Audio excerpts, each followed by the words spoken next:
I can't take certain things anymore. I bartend part-time in the city at the Electric Factory. And recently, I got to bartend a heavy metal concert. And the headlining act was the legendary heavy metal group that is known as Slayer. Yeah.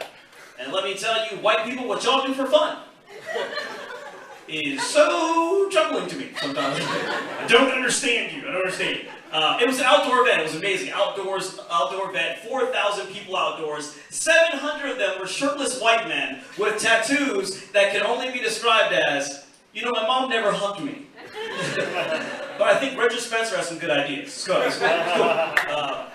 music started, and then all of the white men got together and started mosh dancing. They all got together, there was mosh dancing, and that's when people get together while music is playing. You guys know what you do. And they were moshing, and they did 7 uninterrupted hours of mosh dancing styles. And right in front of my bar, I looked forward, and there was this dude with a Death Before Dishonor tattoo around his neck.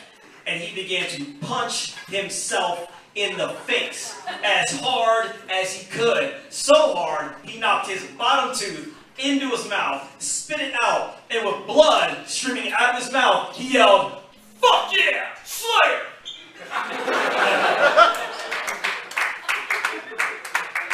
That was the fuck!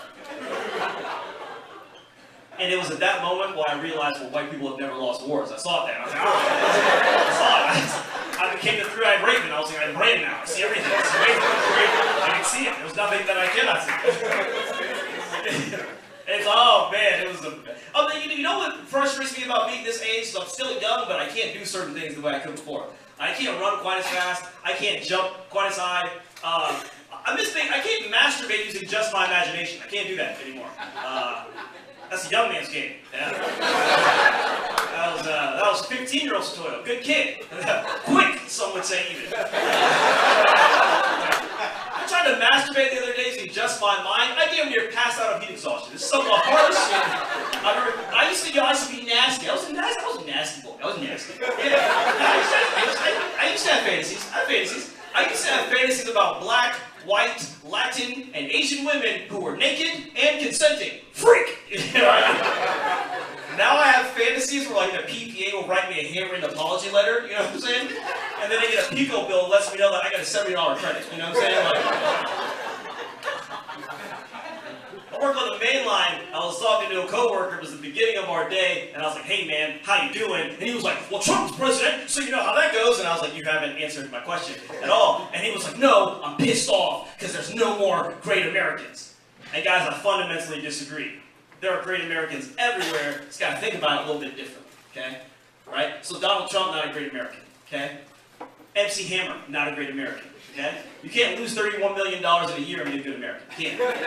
Guys, in my humble opinion, I believe that Ice-T is top 5 greatest American, dead or alive, that has ever lived. Yes. Yes. You're welcome. Thank you. Yes.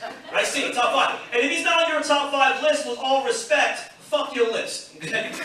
Seriously, what other light-skinned black dude you know can grow up with the name Tracy, become a pimp and a drug dealer in the 70s, not get killed, or go to prison, then go to the army, go AWOL, not go to prison, then in the 80s, start rapping, become very successful. Then in the late 80s, start a rock group called Body Count, drop a song called Cop Killer that's an underground hit, get dropped by his label, and with all corporate America looking at him like, what the fuck you gonna do now, Ice-T? Ice-T was like, I'm gonna become a cop on TV. Yeah.